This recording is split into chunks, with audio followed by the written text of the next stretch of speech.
এটা তার ব্যাপার। কারণ রাসূল পাকের সত্য ইসলামের বিরোধিতা, এই সত্যের বিরোধিতা। মাথায় টুপি পরলেই বড় ইমানদার হওয়া যায় না, পাগড়ি পরিধান করলেই বড় ইমানদার হওয়া যায় না, এদের অর্জন করলেই বড় ইমানদার হওয়া যায় না। জোরে বলেন না। বিশাল পাগড়িতে ঝাঁকালো দাড়িতে দূরের মহত্ব বোঝায় না তাহাতে এজিদের মাথাও কিন্তু পাগড়ি ছিল, এজিদের মাথাও টুপি ছিল, এজিদের শরীরেও এই জামা ছিল, কিন্তু ইমাম হুসাইনকে হত্যা করেছে। নাউযুবিল্লাহ। কারণ তারা ছিল ক্ষমতার পিপাসী, আর ইমাম হুসাইনের পক্ষে যারা ছিল তারা ছিল রাসূল পাকের মহব্বতের পিপাসী। বলেন সুবহানাল্লাহ। কারবালার ময়দানে ইমাম হুসাইন যখন বুঝতে পারলেন যে ইমাম হুসাইনকে কতল করার পরিকল্পনা চলতেছে, তখন ইমাম হুসাইন সাথীদেরকে বললেন, আমার সাথীরা, আচ্ছা আপনারা বলেন তো ইমাম হুসাইন, এদিকে তাকান, আমার দিকে তাকান, ইমাম হুসাইন কারবালার ময়দানে যুদ্ধ করার জন্য গিয়েছিল না কুফাবাসীর কাছে এই সত্যের দাওয়াত নিয়ে গিয়েছিল? সন্ধির দাওয়াত নিয়ে গেছিল। কি নিয়ে গিয়েছিল? দাওয়াত। কুফাবাসীর কাছে সত্যের দাওয়াত নিয়ে গিয়েছিলেন। কুফাবাসীরা বলেছিল, ইমাম হুসাইন এখন 17 মিনিট সময় আছে, দেরি আছে। 17 মিনিট সময় আছে, এদিকে তাকান, 17 মিনিট সময় আছে, আপনি বলেন দেন। 20 মিনিট সময় আছে।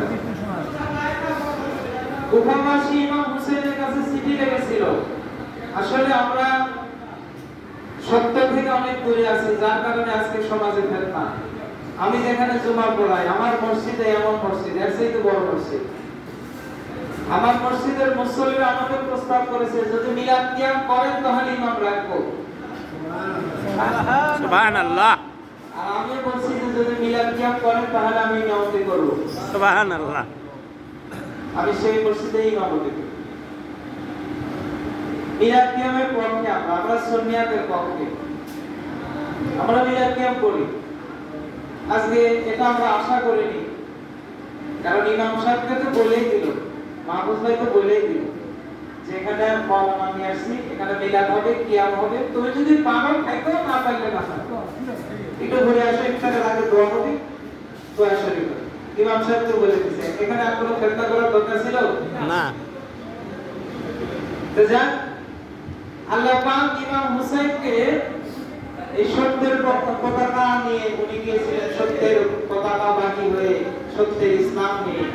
কিন্তু যখন বুঝতে পারলেন যে কতল করা হবে, ইমাম হুসাইন বলেছিল যে সাথীরা, সঙ্গীরা, তোমরা মদিনায় চলে যাও, মদিনায় ফিরে যাও, হাফেজ মদিনায় চলে যাও। ধরো। আমি বুঝতে পেরেছি হুজুরে ফলো করো। যে ইমাম এদিকে আই যাও। হুজুরে ধরো। হুসাইনকে তারা কতল করবে, অতএব তোমরা মদিনায় ফিরে যাও। সেদিন তারা কি বলেছিল? তারা বলেছিল, ইমাম হুসাইন, ইমাম হুসাইন, আমরা তোমাকে এখানে রাইখা মদিনায় ফিরে যাব, কাল কিয়ামতের ময়দানে রাসূল পাকের দরবারে আমরা কি জবাব দিব? অতএব জীবন দিব, ময়দানে তোমাকে একা রাইখা যাব না। জয় বলেন সুবহানাল্লাহ।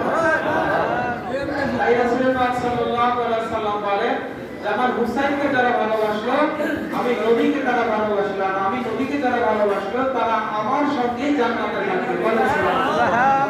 এজন্য আল্লাহ রাব্বুল আলামিন আমাদের সকলকে কবুল করুন এই সত্যের পক্ষে, সত্য ইসলামের পক্ষে থাকার জন্য। সকলে বলেন আমিন। সত্য আর মিথ্যা এজিদের পক্ষে যারা ছিল তারাও ছিল মুসলমান, হুসাইনের পক্ষে যারা ছিল তারাও ছিল মুসলমান। এই মুসলমানের বিভেদ থাকবে। কোন এক যুদ্ধে মুসলমানদের সংখ্যা, ঈমানদারের সংখ্যা খুবই কম ছিল। কি ছিল? কম ছিল। যারা বলেন কি ছিল? কম ছিল। ঈমানদারের সংখ্যা কি ছিল? কম ছিল। মুসলমানের সৈনিকেরা, মুসলমানেরা হযরত শাহরিয়ারকে বলল, হে শাহরিয়ার, আজকে যুদ্ধ না করে যুদ্ধ বিরতি ঘোষণা করাই ভালো, কারণ কাফেরদের অনেক সংখ্যা বেশি আর আমরা মুসলমানেরা, ঈমানদারেরা সংখ্যায় কম। আজকে যুদ্ধ করলে যুদ্ধে আমরা বিজয় লাভ করতে পারবো না, অতএব যুদ্ধ বিরতি ঘোষণা করাই ভালো।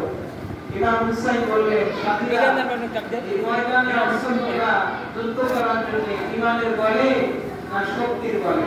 আপনারা বলেন তো, মুসলমানরা যুদ্ধ করে ইমানের বল দিয়ে না শক্তির বল দিয়ে? ইমানের বল দিয়া।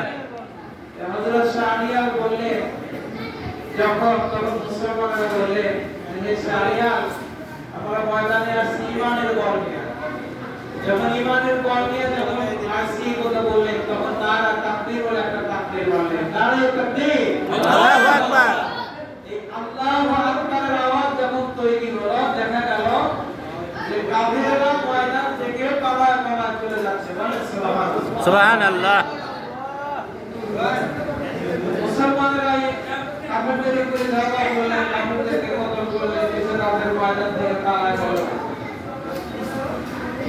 2 দিন পর এই কাফেররা মদিনায় এসে আমিরুল মুমিনিন খলিফাতুল মুসলিমিন হযরত ওমরের হাতে হাত দিয়া তারা ইসলাম গ্রহণ করতেছে। বলেন সুবহানাল্লাহ। সুবহানাল্লাহ।